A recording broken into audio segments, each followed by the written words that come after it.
Hello friends, welcome back to my channel. मेरा नाम धीरज गुलाटी है। आई होप आप सब अच्छे होंगे, हेल्दी होंगे। और आज के इस वीडियो में हम अपर्चर के बारे में बात करने वाले हैं डिटेल में। सबसे पहले मैं आपको अपर्चर का मैकेनिज़्म दिखाता हूँ कि हमारा अपर्चर होता क्या है और काम कैसे करता है। और एक इम्पॉर्टेंट बात आपको बताता हूँ कि अपर्चर हमारा डीएसएलआर में या कैमरा में नहीं होता, वो हमारा लेंस में होता है। आपने सभी लेंसेज पे लिखा हुआ देखा होगा, उनकी अपर्चर वाइडेस्ट वैल्यू लिखी होती है, लाइक 1:4, 1:1.8। आप इस पे देख सकते हैं 1:2.8। इट मीन्स उसकी लेंस की वाइडेस्ट अपर्चर वैल्यू जो है वो 1.8 या 2.8 या f4 है। अब इस क्लिप में आप देख सकते हैं हमारा ये अपर्चर ब्लेड्स वाइड ओपन हो रहे हैं, नैरो ओपन हो रहे हैं। इसका मतलब जितना ये वाइड होगा उतनी ज़्यादा लाइट एंटर होगी, जितना नैरो होगा उतनी कम लाइट एंटर होगी। अब हम देखते हैं कि अपर्चर को मेजर कैसे करते हैं। अपर्चर को मेजर किया जाता है एफ स्टॉप वैल्यू में। मैं आपको दिखाता हूँ इस कैमरा में। जैसा कि आप देख सकते हैं f1.8, f2.8, f6.3, f11, f16 and या it will go up to f22। Smaller the number, widest the aperture, larger the number, smaller the aperture. Like जितना नंबर बड़ा होगा f16, f22, उतनी उसकी ओपनिंग कम होगी, उतनी कम लाइट एंटर होगी। और जितना नंबर छोटा होगा f1.8, f1.4, f1.2, उतना वाइड ओपन होगा और उतनी ज़्यादा लाइट एंटर होगी। मे बी अभी आपको ये चीज़ थोड़ा सा कंफ्यूजिंग लग रही हो, बट एक बार आप इसको यूज़ करना स्टार्ट करोगे तब आपको आराम से समझ आ जाएगा कि किस सिनेरियो में क्या रखना है। अब जो सबको ब्लर बैकग्राउंड पसंद होता है वो भी हम इस अपर्चर से अचीव करते हैं। जितना स्मॉल नंबर होगा उतनी कम डेप्थ ऑफ फील्ड होगी। अब आप सोच रहे होंगे डेप्थ ऑफ फील्ड क्या होता है। डेप्थ ऑफ फील्ड हमारा वो एरिया होता है जितना एरिया फोकस में होता है। Suppose if we are shooting at f1.8 तो हमारी डेप्थ ऑफ फील्ड शैलो होगी, मतलब बहुत कम पार्ट फोकस में होगा और बैकग्राउंड बिल्कुल ब्लर होगा। बोके इफेक्ट भी बनेगा अगर पीछे कोई लाइटिंग या ऐसा कुछ डिफरेंट होगा। और जितना अपर्चर नंबर बड़ा होगा, अपर्चर साइज स्मॉल होगा, कम लाइट एंटर होगी, उतनी डेप्थ ऑफ फील्ड उसकी ज़्यादा होगी, उतना ज़्यादा पार्ट फोकस में होगा। लाइक अगर आप कोई लैंडस्केप शूट करना है प्रॉपर तो हम उसका अपर्चर नंबर ज़्यादा रखते हैं, तब उसमें सब कुछ हमारा फोकस में आता है। आपका फोरग्राउंड भी, बैकग्राउंड भी, everything will be in focus. और अगर आप कोई पर्टिकुलर मॉडल शूट कर रहे हैं या कोई प्रोडक्ट शूट, कुछ ऐसा शूट कर रहे हैं जिसमें आपको बैकग्राउंड ब्लर चाहिए, तब उसमें आप अपना अपर्चर नंबर कम रखेंगे, तब आपको बिल्कुल शैलो डेप्थ ऑफ फील्ड मिलेगी और बैकग्राउंड भी ब्लर होगा। और डेप्थ ऑफ फील्ड पे मैं एक अलग से डिटेल वीडियो बनाऊंगा, आप उसको भी देख लेना। बाकी अगर इसका मैं आपको एग्जांपल दे सकता हूँ कि हमें किस सिचुएशन में कितना अपर्चर यूज़ करना होता है या कैसे हम उसको जज करेंगे।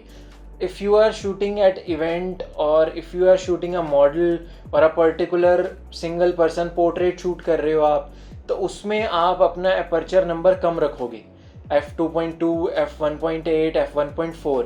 तो बहुत कम पार्ट फोकस में होगा, मतलब आपको आपका सब्जेक्ट फोकस में चाहिए और बैकग्राउंड बिल्कुल ब्लर आएगा। और अगर आप कोई ग्रुप को शूट कर रहे हैं, बहुत सारे लोगों का ग्रुप है, या फिर आप किसी लैंडस्केप पे आपको वो शूट करना है, या फिर आपको कुछ ऐसा शूट करना है जिसमें आपको सब कुछ फोकस में चाहिए, तब आपको अपनी अपर्चर नंबर ज़्यादा रखना होगा, f6.3, f7.1, f8। अब उसमें लाइट कम एंटर होगी, उस सिनेरियो में आपको बाकी चीज़ें शटर स्पीड या ISO या फिर एक्सटर्नल लाइट से कंट्रोल करनी होगी। शटर स्पीड से कैसे आप शटर स्पीड कम रख सकते हो, बट उसके लिए आपका ट्राइपॉड होना चाहिए, बिकॉज हाथ फिर भी हिल जाता है तो फोटो में शेक आ जाता है, तो ट्राइपॉड होना चाहिए। नहीं तो आप external sources of light use कर सकते हो उस चीज़ के लिए। अपर्चर भी लाइट को कंट्रोल करने के लिए ही काम करता है, बट मेन चीज़ ये है कि आप शूट क्या कर रहे हो, मेन आपका पहले वो ध्यान जाएगा। अगर आप कोई मूविंग सब्जेक्ट शूट कर रहे हो तब आप अपना पहले शटर स्पीड को सेट करोगे, उसके बाद अपर्चर और ISO पे आओगे। और अगर आप कोई पोर्ट्रेट शूट कर रहे हो तब आप अपर्चर सेट करोगे, बिकॉज आपको बैकग्राउंड ब्लर चाहिए कि अपर्चर आपका f2.2 या f2.8 है, उसके बाद आप शटर स्पीड या ISO पे आओगे। बट शटर स्पीड फिर भी बेयर मिनिमम 1/125 या 1/160 ज़रूर रखना, बिकॉज हैंडहेल्ड शूट में उससे नीचे रखोगे तो फिर भी फ़ोटो में शेक आएगा, कुछ ना कुछ सब्जेक्ट मूव होता है या फिर आपका हाथ हिल जाता है तो वो मोशन दिखेगा आपको, फ़ोटो शार्प नहीं होगी प्रॉपर। अब मैं आपको इससे रिलेटेड कुछ एग्जांपल इमेजेस दिखाता हूँ जो मैंने शूट की हैं।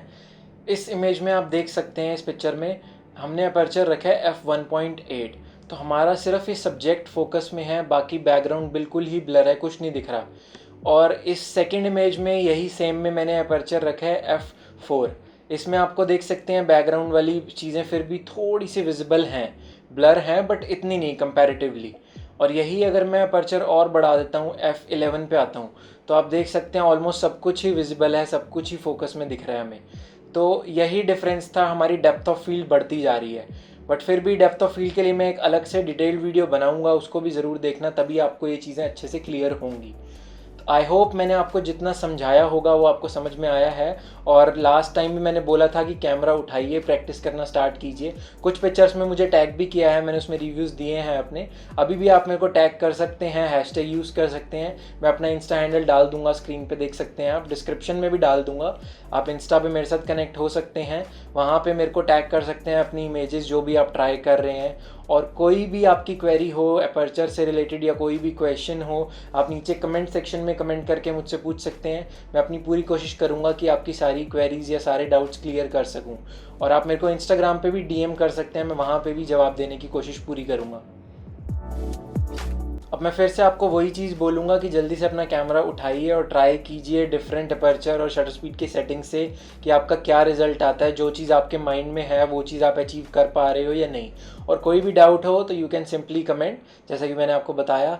और वीडियो अच्छी लगी हो तो चैनल को सब्सक्राइब कर लेना, वीडियो को लाइक कर देना, थम्स अप दे देना, तो ताकि मेरे को मोटिवेशन मिलती रहे। और नेक्स्ट वीडियो बहुत जल्द।